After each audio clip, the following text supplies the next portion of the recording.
Joins us with more because of that big conference you're going to be covering. That's right, Sue, and that's because Vytorin and Zetia from Merck and Schering-Plough are $5 billion a year drugs for those two companies, and serious questions about their effectiveness could begin to be answered at the American College of Cardiology Meeting. On Sunday, researchers there will be presenting the detailed results of a controversial study showing Vytorin, which is a combination of Zetia and Zocor, lowers bad cholesterol more than Zocor alone. But it looks like it may not have gotten rid of dangerous plaque that builds up in the arteries. Since those preliminary but disappointing results came out in mid-January, Merck and Schering-Plough shares have lost about a quarter of their value.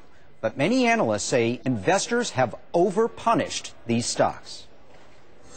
This is a very good opportunity to consider Schering-Plough and Merck, but Schering-Plough in particular, because that company does not have any patent expirations, any meaningful expirations for the foreseeable future. Schering doesn't have a patent cliff. It has no material generic exposure until 2014. So this stock is at gift levels. I think Merck is more interesting, not quite at the gift level, but certainly has a chance to repair its valuation on the back of recovery of the Vytorin situation. Those were analysts Bert Hazlitt and Catherine Arnold. The Vytorin study, though, isn't the only headline grabber at the ACC. Lilly will be presenting the results of a head-to-head study of its blood thinner awaiting FDA approval versus Plavix from Bristol Myers Squibb and Sanofi.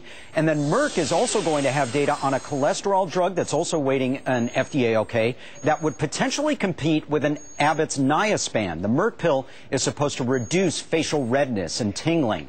Credit Suisse has done and wants to do more investment banking for Merck and for Schering, and somebody who lives with Catherine Arnold or with somebody on her research team works for Schering-Plough. I'll be live from the ACC in Chicago on Monday with all the potentially stock-moving results and reaction from all those cardiologists. About 17,000 of them are going to be there from all over the world. It's a huge event, Mike. We look forward to that. But let's stay with us and talk more about this, because here to give you the CNBC Edge is Jeffrey Kraws, Senior Pharmaceutical Analyst with Crystal Research Associates. Welcome. Nice to have you here. Good to be back. What is going to be on your A-list at this particular conference this weekend? What are you most interested in hearing about?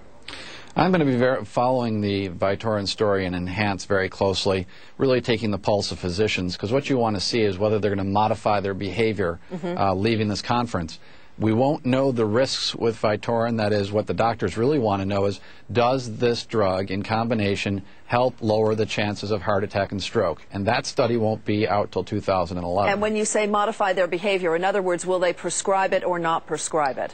Correct. Will they prescribe it? Because right now, if you utilize simvastatin in a generic form, you can have a drug that's 1/5 the cost of these two.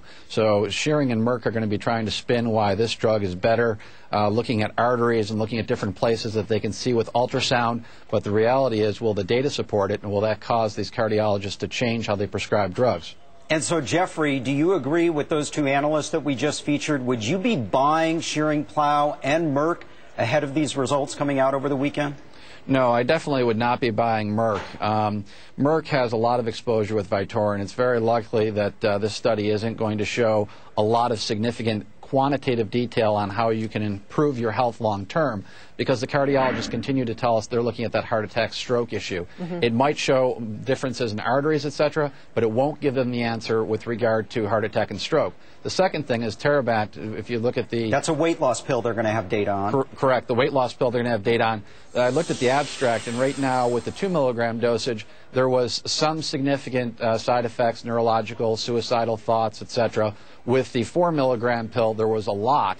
And with the 2 milligram pill, they did not achieve their endpoint of 5% weight loss. They only had 4% weight loss. So I think people are going to be looking, especially with Singular and the suicidal thoughts and the depressive thoughts, I think people will be looking at the side effect profile of that drug, and if that drug has side effects that the FDA will be concerned about, that could be something which is negative. And on Cordaptive, I think once again, while... That's the cholesterol drug. The cholesterol drug, correct, Mike. While COS has done very well, and now COS has, of course, been acquired, and that drug has done well, you know, what will the data actually show? Will it be overwhelmingly compelling that this will be the new drug of the future? Probably not. So I think if you're looking for the overwhelming positive data of the reasons to own Merck, it's not there. Okay, so what would you buy? Would you buy any stocks before this conference? Or is it too risky for an investor to do that, given what you've just laid out with some key names? Well, I think that the analyst's point about Schering-Plough might be true, but that still wouldn't be a name that I would be jumping into. I would be looking at down the road at, for instance, Plavix. I think that Bristol-Myers probably and Sanofi-Aventis with their blood-thinning drug.